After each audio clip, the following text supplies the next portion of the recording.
I need your help, please subscribe my channel. The drink barely touched my lips before his fingers closed on my collar. The bass thumped, voices braided into a buzz, and everyone around us kept laughing like nothing had happened. I kept smiling, an act so natural by then it felt like breathing. He snarled close enough for his breath to taste of beer and arrogance. She needs someone who can actually protect her, he spat, then shoved me hard. The room went quiet enough to hear the clink of a glass. His chest swelled, proud and ugly, like a rooster puffing itself up to scare the rest of the yard. For the first time in a long while a small grin crept across my face. He assumed I was powerless, deluded. He had no idea the truth. I had been shielding her from men like him for months. Lena always called him just a coworker. Those 3 words deserve a red flag sewn into every marriage handbook. His texts arrived late, his jokes landed louder when she was around, and her perfume started smelling faintly of someone else's cologne after team dinners she said were work things. I never exploded. I didn't need to. I listened and I mapped every route of their deception. What looked like trust was my camouflage. I linked the home cameras to my phone. I duplicated her work calendar into a shared account and framed it as convenience. She thought I was being a supportive husband. I was taking notes. 3 weeks of patient observation was enough to confirm the ugly suspicion that had been gnawing at my gut. He wasn't merely flirty. He was predatory, the kind who confuses volume for authority and manipulation for charm. They hadn't crossed the line physically, but betrayal doesn't require sheets, only one person willing to betray, and another willing to accept the betrayal. Then came the message that felt like ice sliding down a spine.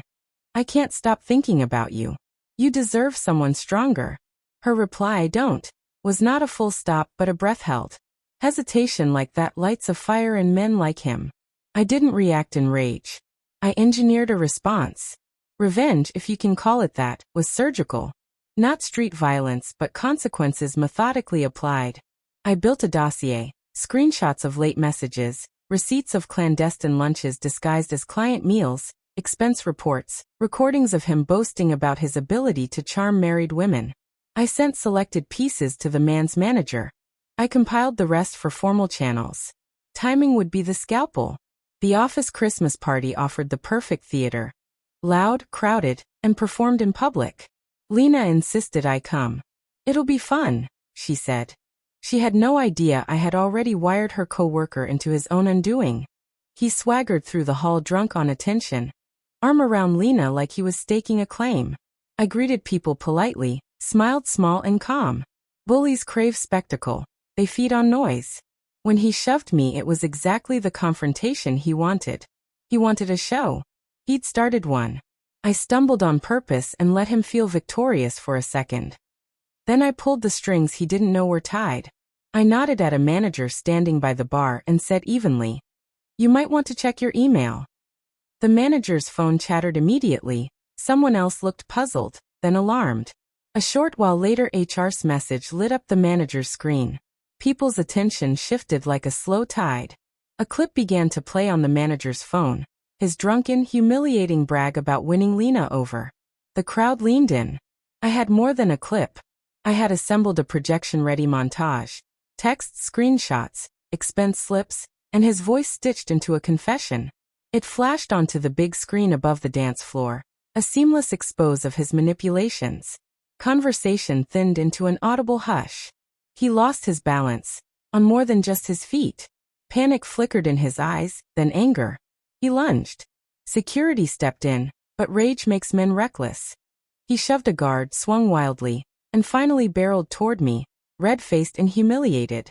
I made a choice then, not to fight with my hands. I simply stepped aside.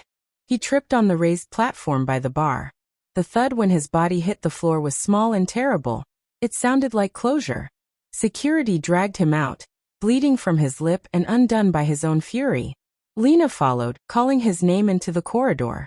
Hearing her voice run after him, and not after me, stung more than the spectacle. Not because I wanted to keep her, because the moment revealed a truth I'd been skirting around. She had already picked him. That knowledge cut sharp, but knowing felt better than pretending. The rest of the night became a smear of whispers, pitying eyes, and a performance of weakness I let them see. When the police arrived, I handed over everything: emails, logs, a timeline so meticulous it could stand as evidence on its own. By New Year's, disciplinary action had been taken.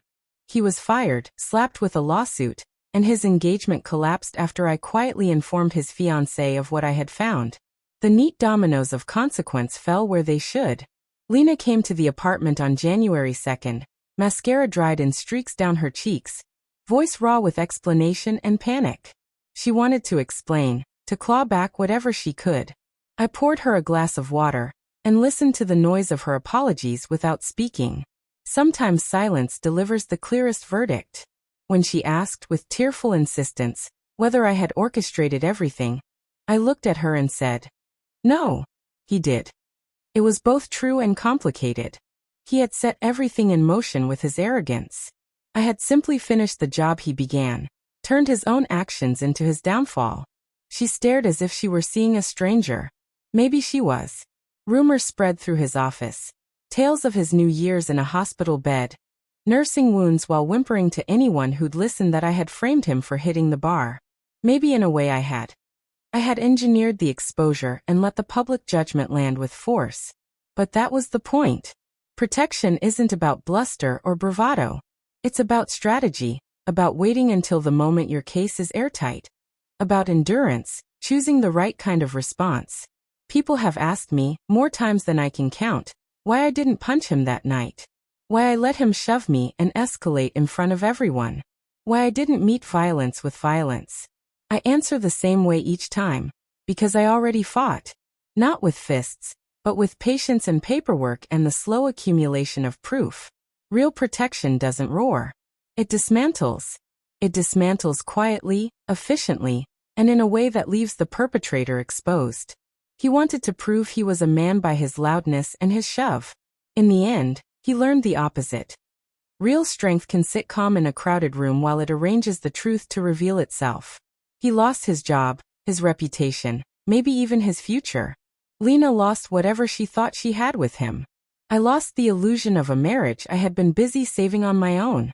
And I gained a clarity I didn't know I needed, that endurance, not fury, can be the most effective armor.